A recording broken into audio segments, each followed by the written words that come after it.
I Yeah. hope he dyes his hair back. Well, just stops dyeing his hair and just lets it be black again. Because when he was in AEW, he was a heel.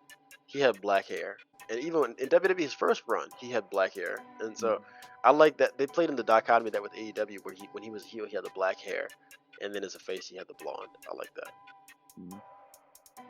Well, yeah, people were saying he was Homelander when he turns bad, so that's why they had him with the blonde hair. But I got you. Yeah, there are a lot of somebody did a side by side comparison. There was an angle that they did. It was the Cody Rhodes and Carmelo segment backstage. You remember that? And then there was a Homelander video where Homelander was confronting A-Train.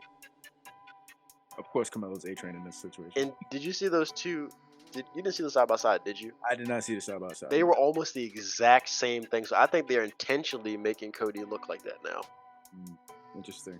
It was in that bit where A-Train, he's in the hallway, he mumbles something, and then Homelander's like, "What did you say?" And that's the same thing Carmelo and Cody did, because Carmelo said something and Cody went back to confront him. Yeah. And then he just shoves him. So I mean, you start to see like these little nuggets. This is how you foreshadow something subtly. They're not doing something where Cody is looking at Carmelo's lunch or something like that. And it's like, maybe to be more practical. He's not looking at Carmelo's championship and being, well, Carmelo doesn't have a championship, so I can't be practical there either. But you get my point. It's not like, you know how when Randy will always like look at Cody's championship, they'd be like, "Oh, they're teasing the story." Dude, not everything needs to be so black and white and so obvious. They don't, like, they did that so many times where Cody's belt was on the ground and Randy would look at it and pick it up and hand it to Cody. It's like, "Oh, they're building towards a match." It's like sometimes some of the things could just be very subtle through like small innocuous comments, like seeing that exchange between Cody and the heel at that time, Carmelo Hayes, and seeing how he handles himself. It wasn't in like a babyface fashion, because he actually was the first one to get physical with him. He was the one who shoved Carmelo. Carmelo didn't touch him. He also was the first one to get physical with Gunther when he had that. So we start to see, like, if you look back in retrospect, these are things that people often don't notice at the time, because people are great at pattern identification.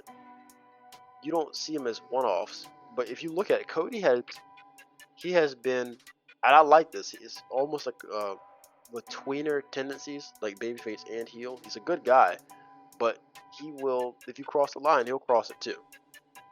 Like, if you disrespect him and you take his respect for granted, then yes.